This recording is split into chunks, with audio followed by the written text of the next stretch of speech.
Hey everyone, welcome back. आज के इस वीडियो में हम क्वेश्चन करेंगे कॉम्बिनेशन सम 3।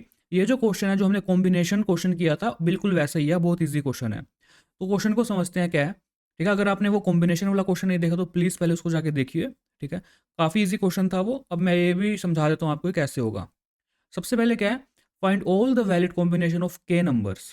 ठीक है, आपको के दिया रहेगा, फॉर एग्जाम्पल के 3 है, तो जो भी कॉम्बिनेशन होंगे उनकी लेंथ 3 होगी। ठीक है, इसका मतलब ये है date sum up to N.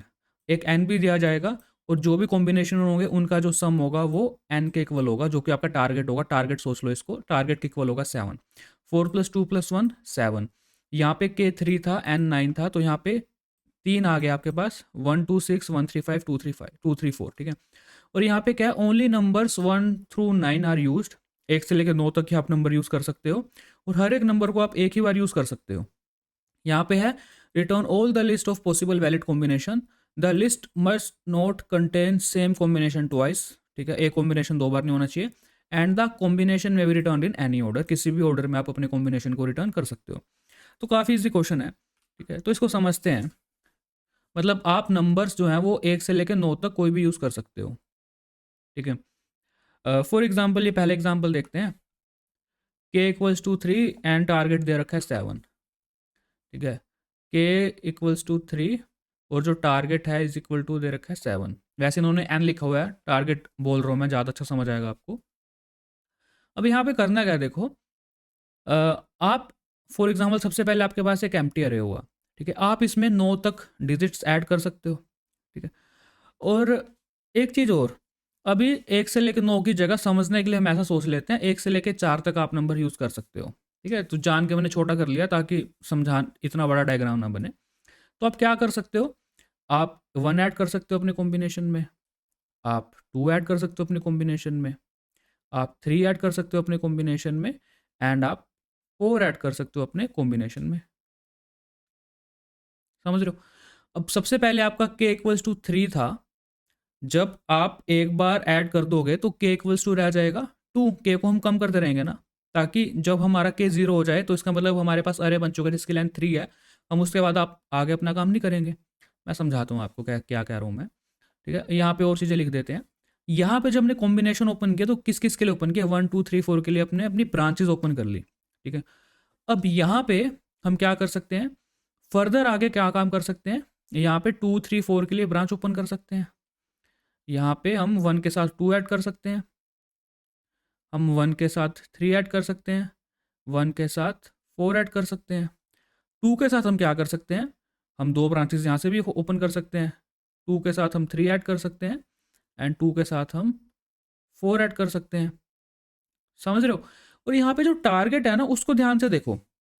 Target भी हमारा कम हो रहा है, देखो। यहाँ पे टारगेट था अपना 7। ठीक है, अगर हम 1 जोड़ देंगे तो टारगेट मेरा क्या रह जाएगा, 6 रह जाएगा। अगर आप अपने कॉम्बिनेशन में 2 ऐड कर देंगे तो टारगेट 5 रह जाएगा। यहाँ टारगेट 4 रह गया, और यहाँ टारगेट मेरा रह गया 3। समझ रहे हो। अब यहाँ पे हमने अगर 2 ऐड किया तो मेरा टारगेट क्या रह गया, टारगेट रहेगा यहाँ पे 4।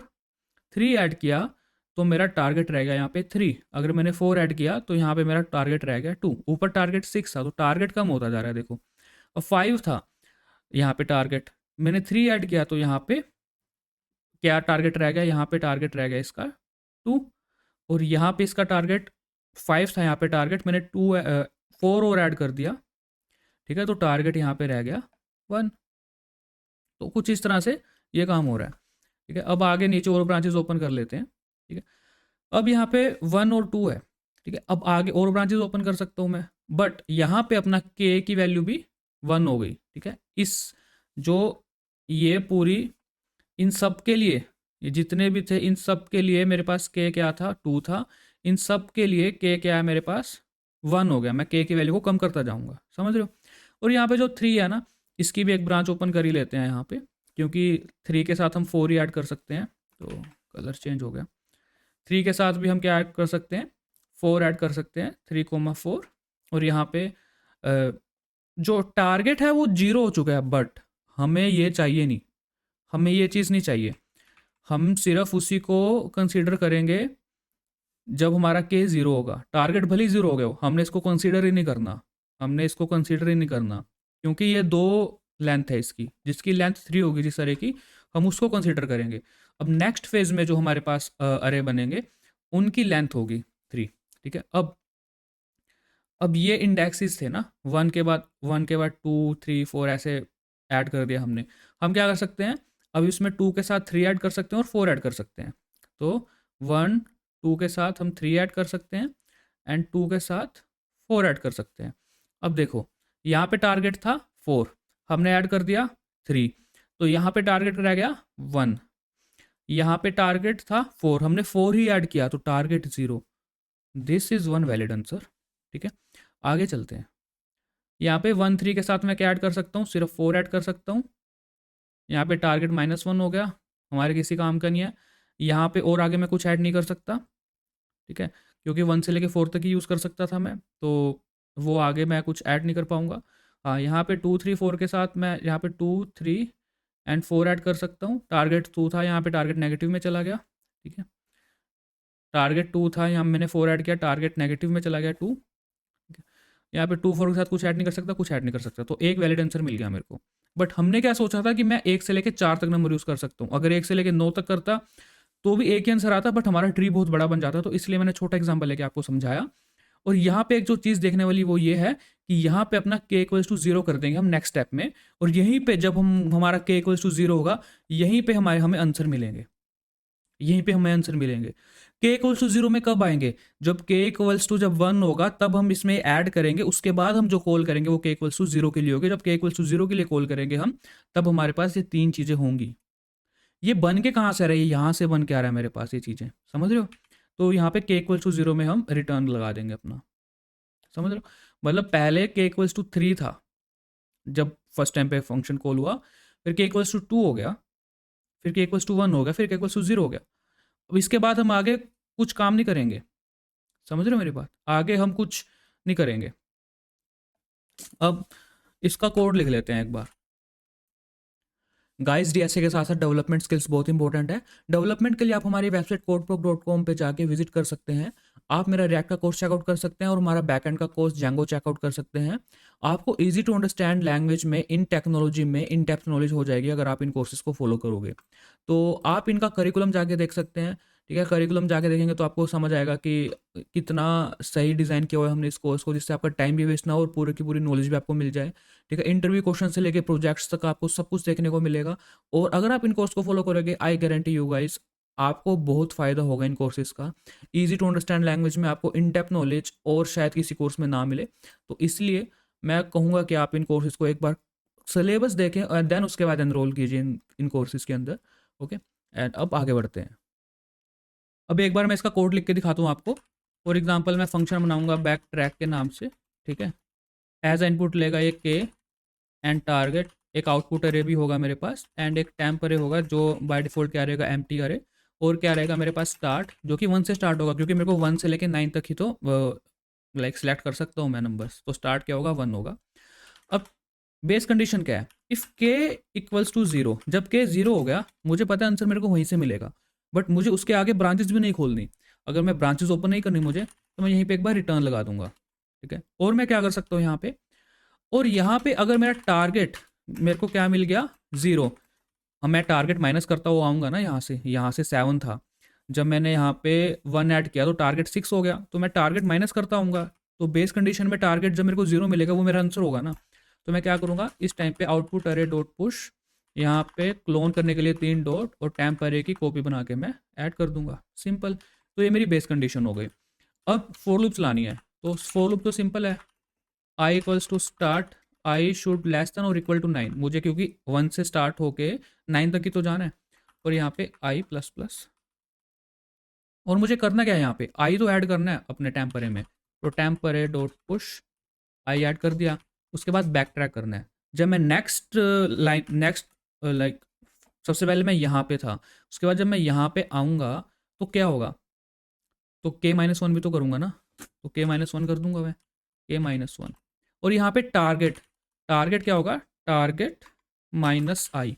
टारगेट माइनस आई क्यों होगा, फॉर एग्जाम्पल यहाँ पे आई क्या था, यहाँ पे आई 1 था ना, आई 1 था, तो यहाँ पे जब I 1 था, मैंने अपने कॉम्बिनेशन में 1 ऐड किया, तो पहले टारगेट 7 था, फिर 6 हो गया ना, तो ये हो गया है। तो टारगेट माइनस आई, मेरा टारगेट कम हो जाएगा। आउटपुट अरे वैसे का वैसे रहेगा, टेम्प अरे में मैं ऊपर पुश कर ही चुका हूँ, और स्टार्ट क्या होगा I+1। ठीक है, फिर से बता रहा हूँ गाइस, सबसेट और कॉम्बिनेशन जो क्वेश्चन था उसमें मैंने आपको अच्छे से एक्सप्लेन किया था, उनको जाके देखिए अगर आपको ये नहीं समझ में आ रहा तो। वैसे समझ में आ गया होगा, इतना मुश्किल क्वेश्चन है नहीं है। ठीक है, उसके बाद टेम्परे डॉट पोप, पोप करना पड़ता है। पोप क्यों करना पड़ता है मैं बता देता हूँ। पोप इसलिए करना पड़ता है क्योंकि जब हमारी जो रिकर्जन है वो ऐसे काम करती है।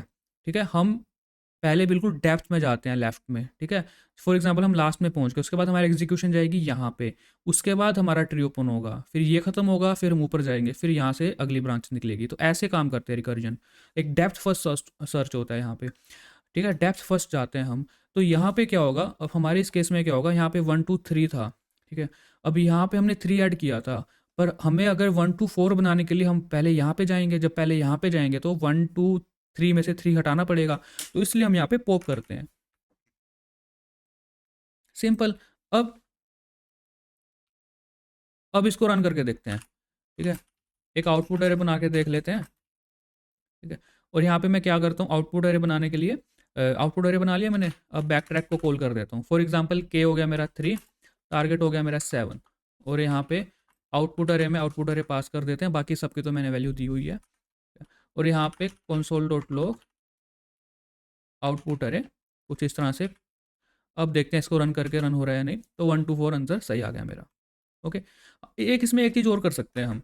वो क्या कर सकते हैं ना, मैं आपको एग्जांपल से समझाता हूँ। एक छोटी सी ऑप्टिमाइजेशन कर सकते हैं हम इस कोड में, मैं आपको समझाता हूँ। देखो, फॉर एग्जांपल आपका टारगेट है 4। ठीक है, आपका टारगेट है 4। ठीक है, और आपने क्या क्या एम्प्टी अरे है, आप क्या क्या क्या ओपन कर सकते हो इससे। 1 ओपन कर लिया आपने। ठीक है, कितनी ब्रांचेस ओपन कर सकते हो, 1 2 3 4 5 6 7 और आगे 9 तक ओपन कर सकते हो ब्रांचेस। तो ये आप ब्रांचेस ओपन कर सकते हो। ठीक है, इसके लिए 4 टारगेट के लिए। अब देखो, आपका टारगेट है 4। ठीक है, और टारगेट जब आपका 4 है तो आप 5 6 7, तो यहाँ पे आपको कुछ मिलेगा क्या? यहाँ पे आपको कुछ नहीं मिलेगा। क्यों नहीं कुछ मिलेगा? यहाँ पे आपको इसलिए कुछ नहीं मिलेगा क्योंकि अगर आप इसमें आगे कुछ और नंबर ऐड करोगे तो वो आपके टारगेट से बड़ा ही आएगा ना। तो इसका मतलब जब आपका आई टारगेट से बड़ा हो जाए तो उस टाइम पे आपको फॉर लूप चलाने की ज़रूरत ही नहीं है। यहाँ पे फर्दर आगे या फिर इसके आगे अगर कोई आगे ब्रांचेस निकली जहाँ पे आपका जो आई है वो टारगेट से बड़ा होगा, तो उसके बाद आपको पूरी फॉर लूप चलाने की ज़रूरत है ही नहीं, तो आप ब्रेक कर सकते हैं। ठीक है, तो एक छोटी सी ऑप्टिमाइजेशन है, आप ये कर सकते हैं। तो वो सिंपल है बहुत, ऐसे कर सकते हैं आप। If I is greater than target, तो हम क्या कर सकते हैं, या फिर अगर आपको करली ब्रेसेस नहीं लगानी, कोड छोटा रखना है थोड़ा, तो ऐसे ब्रेक, तो ऐसे आप ब्रेक कर सकते हैं। इफ अगर आई टारगेट से बड़ा होगा तो आप ब्रेक कर सकते हैं। अगर मैं इसको लिखूं तो बिल्कुल सही आंसर आ रहा है। ठीक है, अब इसको लीड कोड पे सबमिट कर लेते हैं। ठीक है, तो मेरे को फंक्शन बनाना है इस कॉम्बिनेशन सम, ठीक है, नाम से। ठीक है, तो बना लेते हैं। एक फंक्शन होगा कॉम्बिनेशन सम 3, ये टारगेट को लिख रहे हैं n, और उसके बाद मुझे करना क्या है, कुछ यही काम करना है। यहाँ पे अपने बैक ट्रैक को कॉल कर देंगे हम, यहाँ पे k,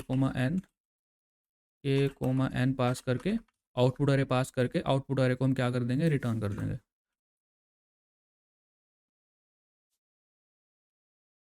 रिटर्न आउटपुट अरे।